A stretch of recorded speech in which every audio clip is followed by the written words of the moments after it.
मी करा. या ठिकाणी माझ्या प्रभाग क्रमांक 3 मधील सर्व माझ्या मतदार बंधूंचे मी या ठिकाणी आभार व्यक्त करणार आहे की त्यांनी मला ही संधी दिली.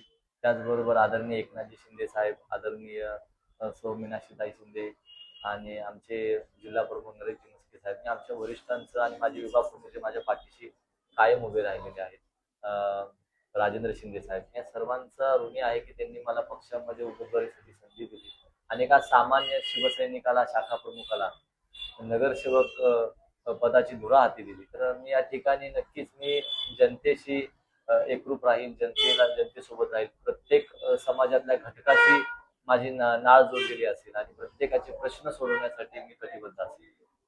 आणि त्याचबरोबर आपल्या विभागामध्ये ज्या ज्या गोष्टी करणं गरजेचं आहे, ज्या मूलभूत गरजा प्रभागासाठी गरजेचं आहे, ते आपण म्हणतो म्हणजे वॉटर मीटर गटर, ज्या पद्धतीने आम्हाला ताई सांगत असतात की नगरसेवकाचे बेसिक कामं असतात, तर त्याच्या पलीकडे जाऊन अनेक जी कामं आहेत, म्हणजे माझ्या विभागामध्ये स्मशानभूमी असेल, आरोग्य विभागाचं आरोग्य केंद्र असेल, स्वतंत्र एखादं मैदान असेल, सभागृह असेल, म्हणजे अनेक ज्या ज्या गोष्टी माझ्या विभागाला हव्या आहेत, माझ्या प्रभागाला हवे, ते या ठिकाणी मी नक्कीच पूर्ण करण्यासाठी प्रयत्नशील असेल. दादा, जर आता पाहायला गेलं तर प्रभाग क्रमांक 3 हा जो आहे तो ठाण्यामध्येच नव्हे तर पूर्ण राज्यामध्ये असं म्हणू शकतो आपण की खूप चर्चेचा विषय होता. अनेक वाद या विभागामध्ये झालेले आहेत आणि ते जे वाद झाले त्याचं रिझन कुठेतरी तुम्ही होता किंवा तुमच्यामुळे होत होते असं म्हणता येईल. तर त्याबद्दल एकंदरीत त्या वादाबद्दल काय सांगाल? खरं तर आम्ही आदरणीय मीनाक्षीताई शिंदे यांच्या सोबत त्यांच्या मार्गदर्शनाखाली या प्रभागामध्ये काम करत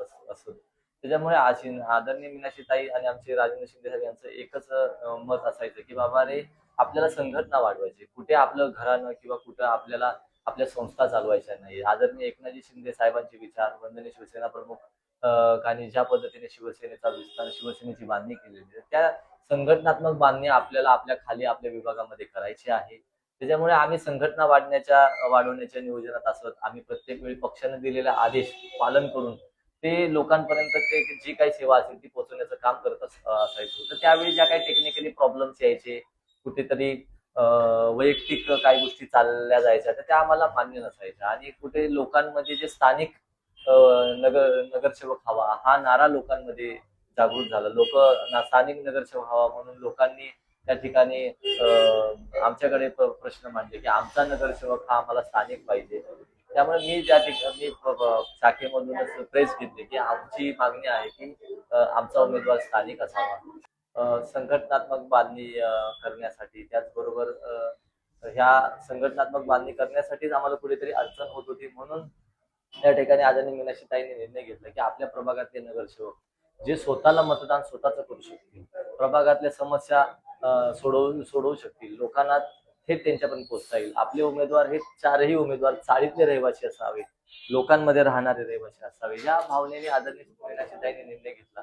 आणि त्या ठिकाणी आज आपण बघताय की मी स्वतः माझं वय लहान आहे, 28 वर्ष माझे वय आहे आणि मला एका लहान वयामध्ये संधी दिली. माझं काम, माझे सगळ्या गोष्टी नियोजन बघता त्यांनी मला संधी दिली. लहू पाटील असतील, ते 30 वर्ष 35 वर्ष ते शाखा प्रमुख राहिलेले, पक्षाचं संघटनात्मक काम केले, त्यांना कुठेतरी न्याय मिळालेला आहे. पद्मा भगत काके असतील, त्यांचे मिस्टर या ठिकाणी शाखेमध्ये बरेच वर्ष काम केले, म्हणजे इथल्या स्थानिक रहिवाशांना त्यांनी संधी दिली.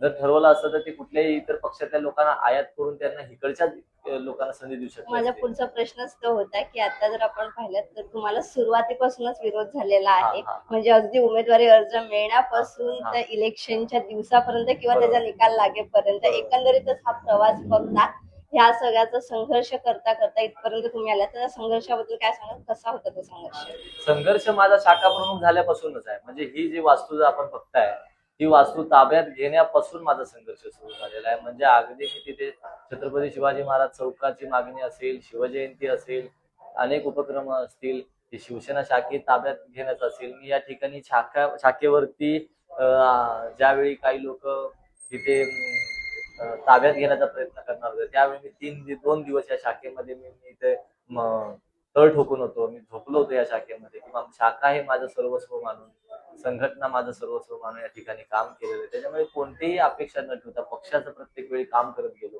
पक्षाच्या बांधणीकडे लक्ष देत गेलो आणि संघटनेला कुटुंब मानलं आणि त्याचाच विचार करून आदरणीय ताईंनी मला संधी दिली आणि मी खरंच खूप ऋणी आहे.